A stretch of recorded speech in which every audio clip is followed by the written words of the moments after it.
Namo tassa bhagavato arahato sama sambuddhassa.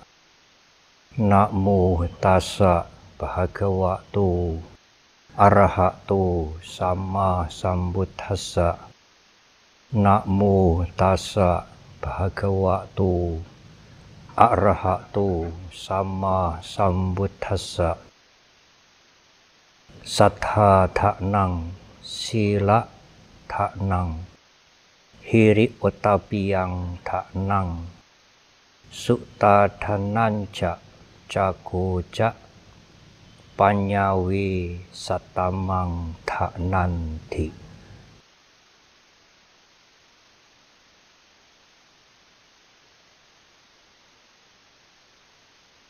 Para Rama dan Ramani Pandita, Ibu, Bapak dan saudara-saudara yang berbahagia. Hari ini genap 44 tahun usia Majelis Agama Buddha Theravada Indonesia yang lazim dikenal dengan nama Magabudi. Magabudi adalah lembaga, institusi bagi para pandita agama Buddha Theravada di Indonesia. Arti pandita adalah orang yang bijaksana. Pandita bisa seorang biku. Demikian juga para perumah tangga, upasaka dan upasika. Mereka yang berperilaku, bertindak bijak karena memiliki kebijaksanaan, dialah pandita. Memang pandita mempunyai arti yang luas. Predikat yang diberikan kepada mereka yang mempunyai kebijaksanaan. Tentu, semogalah para pandita Magabudi bisa menjadi representasi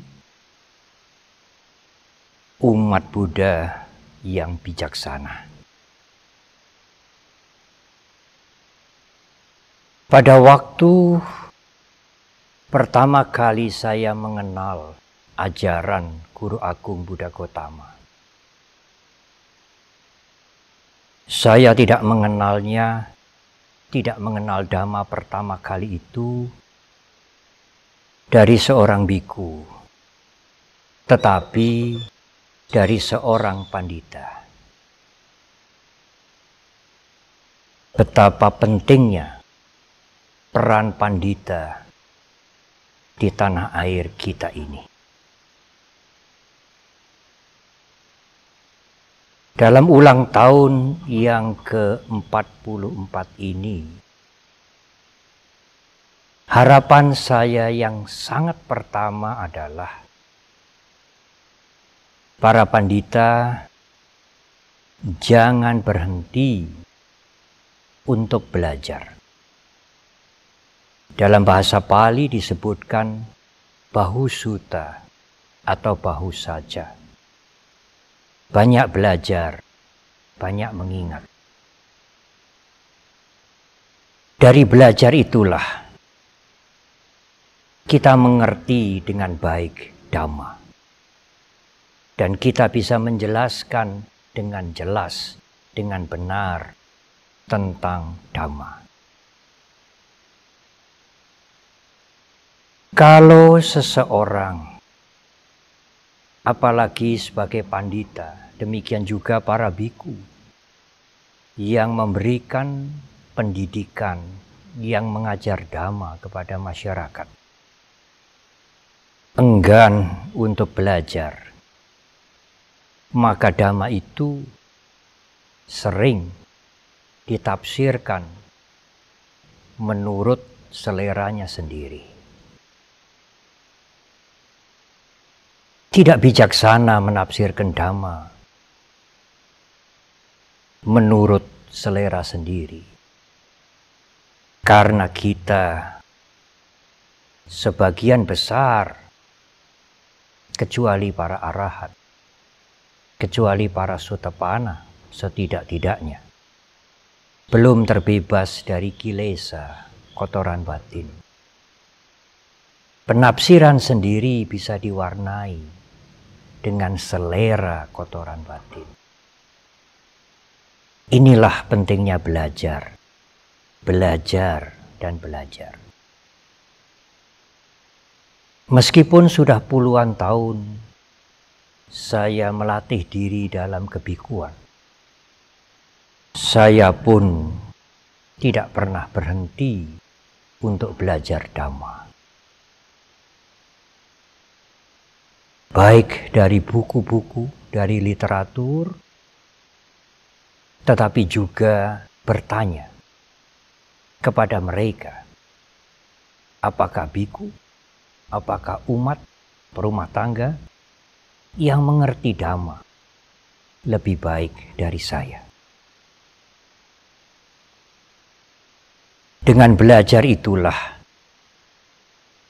kita mengerti dhamma dengan jelas, dengan benar. Dan pengertian yang jelas itu memperkuat saddha, keyakinan kita. Keyakinan terhadap tiratana, dan keyakinan di dalam memberikan bimbingan dhamma. Keyakinan pada saat kita menguraikan dhamma. Kita menguraikan, kita menjelaskan dengan tidak ragu-ragu. Karena kita mengerti dari belajar itu bahwa uraian ini sudah benar.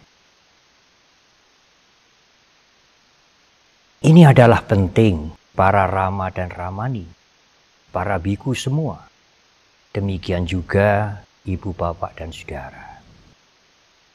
Keyakinan itu adalah fondasi, dasar untuk kita semua melatih diri melaksanakan dhamma dengan benar, bukan dengan ragu-ragu. Para rama dan ramani, ibu, bapak, saudara yang berbahagia. Keyakinan itulah yang mendorong kita untuk praktek dhamma, untuk menjalani dhamma dalam kehidupan ini. Tidak takut karena ancaman hukuman, apalagi karena paksaan. Keyakinan itu yang membuat kita melatih diri melaksanakan dhamma.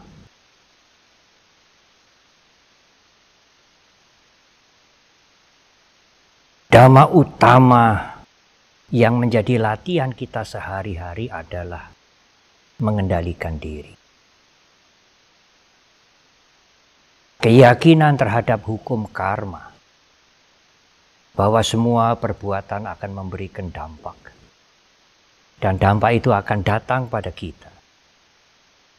Itulah yang membuat kita mempunyai kekuatan di dalam untuk mengendalikan diri kita dari perbuatan-perbuatan yang buruk.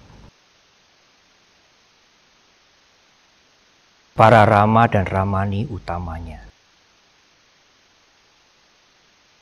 sebagaimana para biku para rama dan ramani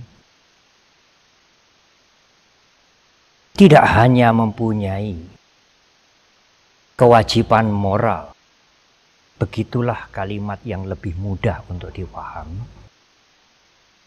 dengan mengajarkan atau menguraikan dhamma. Tetapi lebih dari itu, memberikan keteladanan dalam kehidupan sehari-hari. Keteladanan dalam berperilaku, keteladanan dalam keuletan dan kesabaran menjaga dirinya sendiri untuk tidak berbuat yang buruk.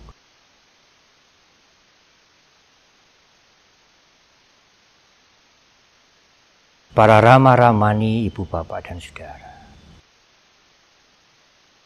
Tetapi tidak hanya sila yang utama yang disebut Pakati Sila, seperti yang kita kenal Pancasila Buddhis bagi para upasaka upasika. Ada Panyati Sila, sila yang disusun, sila yang disepakati bersama. Kalau kita dengan sukarela, dengan kehendak sendiri, menjadi anggota dari satu institusi atau satu lembaga, seperti Magabudi, Majelis Agama Buddha Theravada Indonesia. Demikian juga winaya untuk para biku. Tidak semua winaya yang harus ditaati sebagai latihan bagi para biku adalah Panyati Sila, sila yang alami. Tetapi justru sebagian besar adalah Buddha Panyati, sila yang diberikan oleh Guru Agung Buddha Gautama untuk kita di dalam winaya sebagai latihan. Apa manfaat Panyati Sila? Aturan-aturan, tata tertib dalam lembaga, dalam institusi. Tujuannya adalah untuk mengendalikan kotoran batin, untuk memberangus kotoran batin, supaya tidak berperilaku seenaknya sendiri. Selain itu, Panyati Sila itu, aturan-aturan itu yang sudah disepakati bersama bertujuan untuk kebersamaan, kerukunan dalam hidup bersama dalam satu lembaga. Dan menjaga lembaga itu untuk tetap tegak. Seandainya Guru Agung kita tidak meletakkan winaya, belum tentu agama Buddha bertahan hingga lebih dari 2600 tahun sampai hari ini. Seorang biku menjadi biku sukarela, dengan kalimat yang lain, dengan kehendak sendiri. Para rama dan ramani siap sebagai pandita juga karena sukarela, karena kehendak sendiri. Tidak merasa terpaksa, apalagi ada yang memaksa. Seperti kami menjadi biku. Sama sekali tidak ada yang memaksa itu.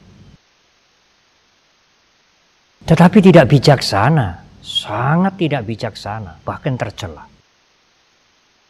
Kalau seorang biku atau seorang pandita berpikir, karena saya menjadi biku, karena saya menjadi pandita dengan kehendak saya sendiri, sukarela, tidak ada yang memaksa, tidak ada yang menyuruh saya, maka saya boleh berbuat yang saya mau. Karena saya masuk di institusi ini sukarela. Tidak ada ikatan. Tidak ada yang mendorong. Dalam kalimat yang lain tidak ada yang memaksakan. Tidak ada yang mencampuri urusan saya. Saya boleh berbuat apa saja yang saya mau. Karena saya menjadi anggota sukarela. Para rama-ramani demikian juga kepada para biku semuanya. Memang kita menjadi biku, menjadi pandita karena sukarela. Tetapi kita juga harus sukarela dengan kehendak sendiri menaati aturan-aturan lembaga yang kita sudah sepakat kita menjadi anggotanya. Kita menaati peraturan itu. Kita menjaga diri kita untuk tidak melanggar peraturan itu. Juga harus sukarela. Dengan kehendak sendiri. Karena kita sudah sepakat menjadi anggota dari institusi atau lembaga tersebut. Kalau tidak, bagaimana, Bante? Kalau tidak, seorang biku, seorang pandita akan membuat kekacauan, ketidakharmonian dalam lembaga tersebut. Oleh karenanya, ajaan saya tidak hanya kepada para pandita, para rama dan ramani, tetapi kepada semua biku. Kalau kita sudah sepakat menjadi anggota sangga, kalau para rama dan ramani sudah sepakat menjadi anggota majelis ini, maka budi. Hendaknya dengan kesadaran sendiri, dengan sukarela, menaati semua kesepakatan, panyati sila, lebih-lebih pakati sila yang sudah disepakati bersama.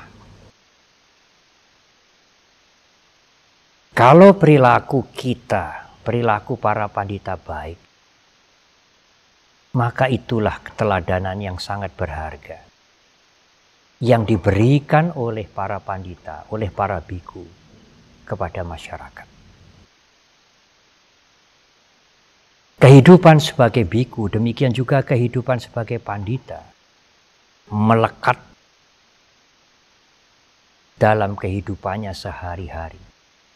Sepanjang para rama dan ramani menyandang predikat pandita. Kalau misalnya para rama dan ramani melakukan satu tindak kejahatan, seorang pandita tidak bisa mengatakan yang melakukan kejahatan itu kan pribadi, bukan saya sebagai pandita.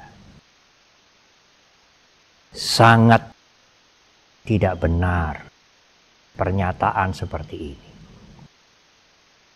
Sebagai contoh, kalau seorang kepala desa, seorang lurah melakukan perbuatan kriminal, kemudian diadili sampai masuk ke penjara, Pak Lurah itu tidak bisa mengatakan yang melakukan kejahatan itu saya pribadi. Bukan saya sebagai lurah. Oleh karena itu, lurahnya jangan dicopot. Tentu tidak mungkin hal itu terjadi. Kalau Pak Lurah sudah diadili, kemudian masuk penjara, jabatannya sebagai lurah akan dicopot dan diganti oleh lurah yang baru.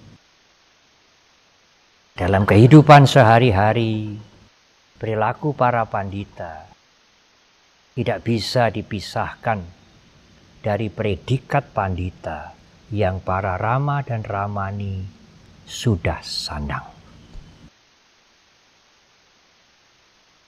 Para Rama dan Ramani di dalam Anguttara Nikaya yang saya kutip di awal khotbah ini, Guru Agung kita memberikan tips. Lalu bagaimana kita bisa mengendalikan diri kita dengan baik? Menjaga sila, menjaga perilaku kita dengan baik. Tidak berbuat yang buruk. Punyailah rasa malu kalau melakukan keburukan. Membuat koreksi dan bertekad untuk tidak melakukan lagi. Punyailah pemikiran takut. Takut yang berguna adalah takut melihat ngerinya akibat dari perbuatan yang buruk. Hiri dan otapa, malu dengan perilaku yang buruk, dan sadar akan akibat keburukan itu adalah penderitaan, kesengsaraan, maka hiri dan otapa itu akan menjaga kita. Sering dikatakan bahwa malu dan takut, hiri dan otapa itu laksana pelindung dunia. Dunia yang luas ini dan juga dunia kita. Kalau seseorang sudah tidak malu lagi berbuat yang buruk, apakah biku, apakah pandita, apakah upasaka, upasika, tidak takut lagi dengan akibat yang nanti akan muncul dari perbuatan itu. Dalam bahasa sehari-hari dikatakan dia tidak risih berbuat yang buruk, maka orang ini akan sulit menjaga sila. Karena tidak ada yang mengikat, tidak ada yang memaksa kita menjadi biku, Anda menjadi pandita. Kalau sudah tidak mampu, mengundurkan diri dengan baik-baik. Supaya tidak menghancurkan, tidak menodai lembaga, dan tidak memberikan contoh yang buruk kepada masyarakat. Pandita adalah pemuka agama Buddha di daerah-daerah. Pandita seperti ayah spiritual bagi umat Buddha di daerah-daerah.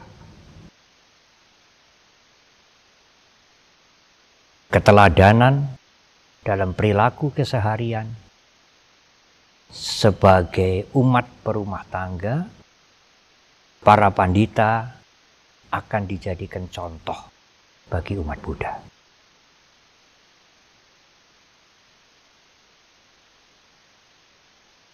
Apa yang diuraikan oleh Guru Agung kita yang saya kutip pada kesempatan ini, Guru Agung kita memberikan nama Arya Dhana, kekayaan Arya. Suka belajar, tidak pernah berhenti sampai kapanpun, adalah kekayaan Arya.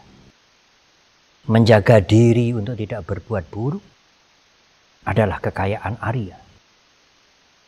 Seandainya seseorang tidak bisa memberikan khotbah, dia banyak belajar, dia menjaga dirinya, dia mempunyai kekayaan Arya. Seseorang yang tahu malu dan punya rasa takut berbuat buruk karena akibatnya itu penderitaan, dia pun mempunyai kekayaan Arya. Bahu saja adalah Arya Dhana, saddha, keyakinan yang mendorong seseorang untuk memegang sila, mempunyai hiri dan ottappa adalah Arya Dhana. Kekayaan Arya. Mempunyai sila adalah kekayaan Arya. mempunyai rasa malu dan takut akan akibat kejahatan, juga kekayaan Arya. Masih ada dua kekayaan Arya yang para pandita, para rama dan ramani bisa memiliki. Yang keenam adalah caga. Saya menguraikan tidak dengan urutan seperti di Anggutara Nikaya. Urutan ini tidak urut seperti Anggutara Nikaya, tetapi saya memulai dengan bahu saja atau bahu suta lebih dahulu. Aryadana yang selanjutnya atau di dalam uraian ini adalah yang keenam adalah caga. Caga artinya berkorban. Lebih dari sekadar memberi. Lebih dari sekadar berdana. Memberilah untuk praktek dhamma. Bukan memberi untuk mengharapkan pahala atau wipaka yang lebih banyak. Para rama dan ramani, ibu, bapak, dan saudara. Demikian juga utamanya para biku. Kalau para biku memberikan pembinaan dhamma ke daerah-daerah, memberikan khotbah dhamma, bimbingan dhamma, sudah tentu tugas ini juga, kewajiban ini juga bagi para rama dan ramani. Jangan minta uang transport. Apalagi uang transport yang lebih banyak dari yang dibutuhkan. Kalau umat memberikan transport, mungkin juga lebih dari yang dibutuhkan. Karena umat, karena cedia atau wihara atau lembaga itu ingin berbuat baik kepada para biku, samanera juga, tasilani, para pandita yang sudah datang memberikan bimbingan, memberikan pembinaan dhamma. Silahkan menerima, karena mereka juga ingin berbuat baik. Tetapi jangan minta.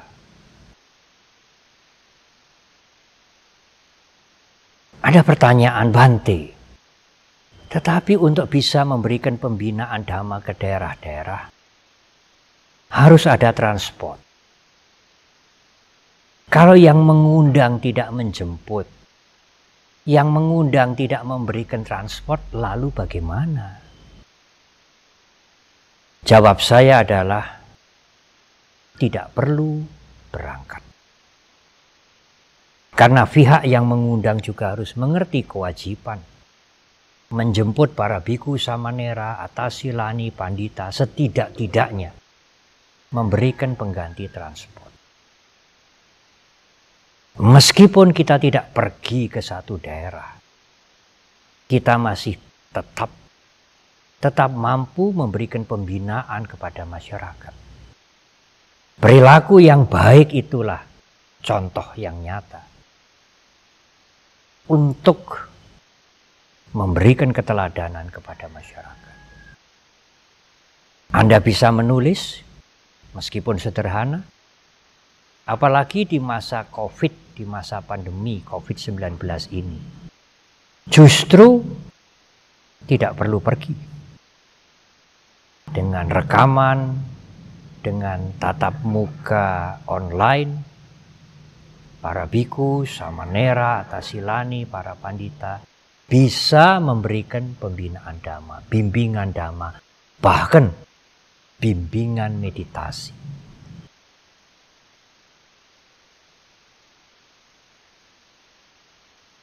Para rama ramani, para pandita semuanya. Tentu saya ingin menggunakan kesempatan ini juga untuk para biku, samanera, atasilani. Di Udayi Sutta Guru Agung kita mengingatkan sendiri, Udayi Sutta ada di Anguttara Nikaya. Ada 5 kualitas pembina atau pendidik yang memberikan pendidikan Dhamma kepada masyarakat. Antara lain adalah, saya tidak menguraikan kelima-limanya, antara lain adalah jangan memberikan pembinaan Dhamma untuk kepentingan materi. Mengajar Dhamma, membina Dhamma, melakukan bimbingan meditasi dengan tujuan semoga mendapatkan dana yang besar. Meskipun dana itu untuk kepentingan lembaga, untuk kepentingan wihara, tidak benar. Itu sama dengan menjual Dhamma. Alangkah rendahnya perilaku seperti itu. Dhamma yang merupakan jalan menuju ke kebebasan.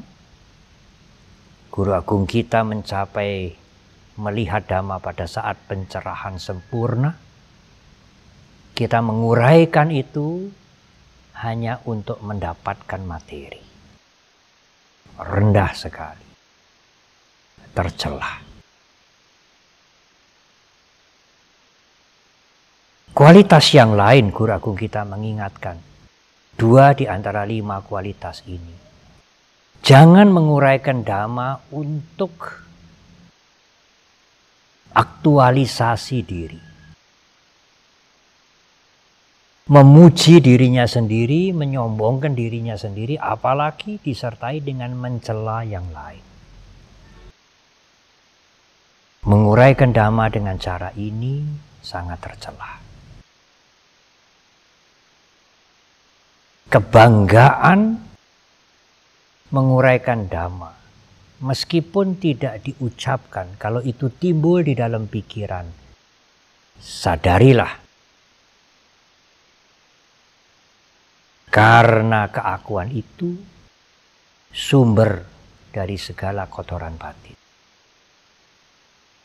Kalau para Rama dan Ramani mampu mengajarkan Dhamma, memberikan bimbingan Dhamma dengan caga, bukan untuk materi, bukan untuk nama, bukan untuk menjelekkan yang lain. Caga itulah salah satu dari Arya Dana. Arya Dana yang terakhir adalah panya. Panyawe satamang dhanang. Panya adalah kekayaan Arya yang ketujuh. Belajar sangat perlu. Menggunakan nalar untuk merenungkan Dhamma akan menimbulkan panya. Tetapi juga jangan dilupakan, bermeditasilah. Karena dengan bermeditasi, kita bisa mendeteksi kalau keakuan itu muncul. Dan menyadari kalau keakuan itu muncul. Sehingga batin kita menjadi bersih. Keakuan itulah yang menimbulkan kesombongan, kecongkaan. Merasa utamanya lebih dari yang lain.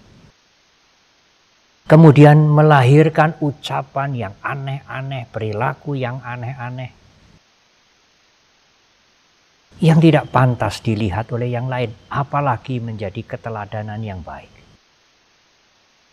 Semua kotoran batin bersumber dari keakuan. Kalau para Rama dan Ramani melatih meditasi, mempertajam sati kesadaran, maka bisa mendeteksi timbulnya keakuan itu meskipun halus. Dan dengan menyadari keakuan itu, maka keakuan itu akan tenggelam.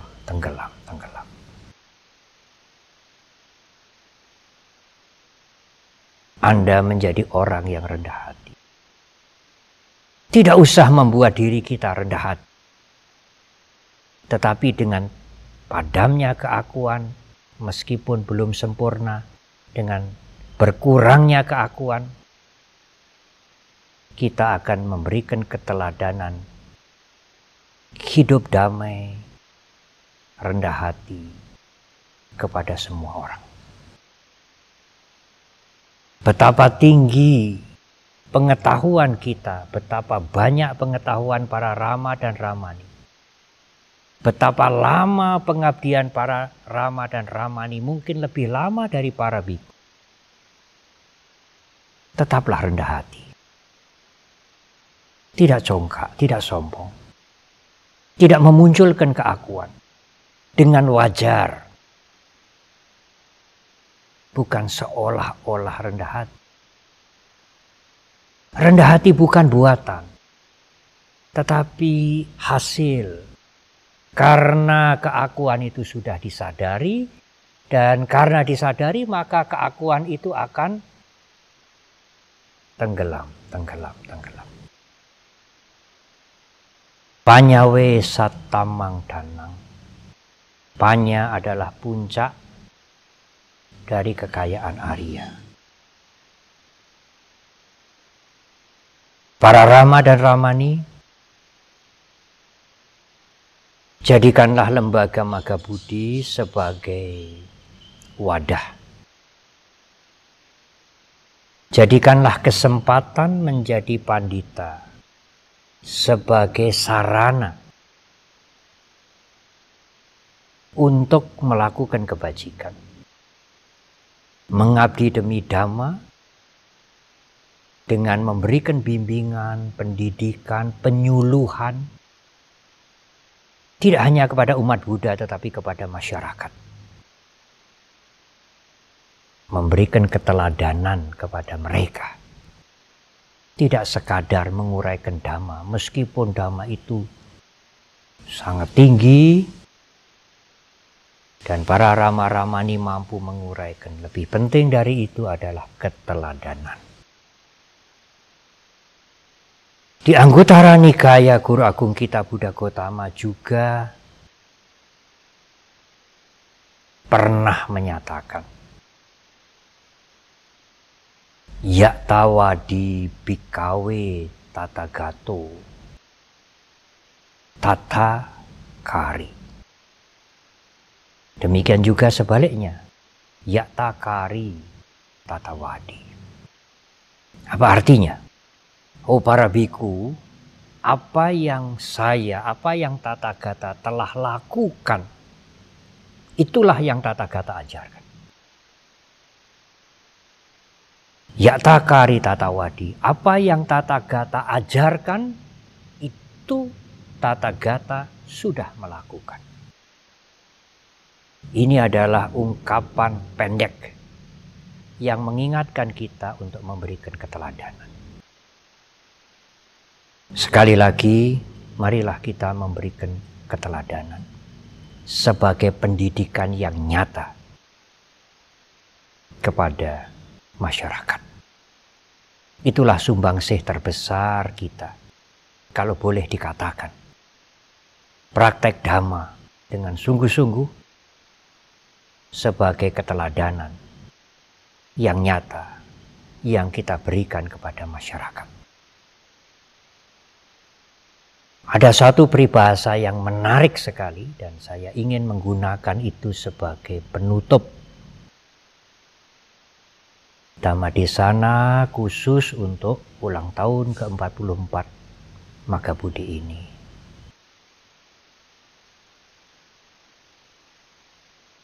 Dua kali contoh lebih kuat, lebih berharga dibandingkan dengan 10 kali nasihat.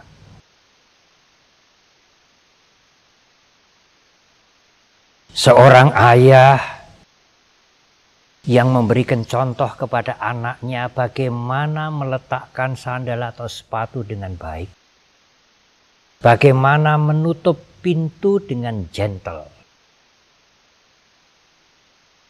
bagaimana makan dengan sopan.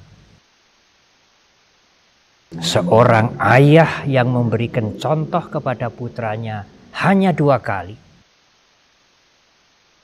Contoh itu akan sangat berharga untuk mendidik putra-putranya. Ketimbang daripada ayah itu ngomel 10 kali. Marah-marah kepada anaknya. Melihat anaknya serampangan meletakkan alas kaki, menutup pintu seenaknya, makan tidak karu-karuan. Nasihat ayahnya, kemarahan ayahnya tidak begitu berharga. Lebih berharga contoh yang diberikan kepada anak-anaknya. Apalagi kalau ayahnya yang memberikan nasihat sampai 10 kali itu disertai kemarahan, melakukan hal yang sama seperti anak-anaknya. Nasihatnya sama sekali tidak ada gunanya. 2 kali contoh lebih berharga daripada 10 kali nasihat. Sebagai kepala sangga,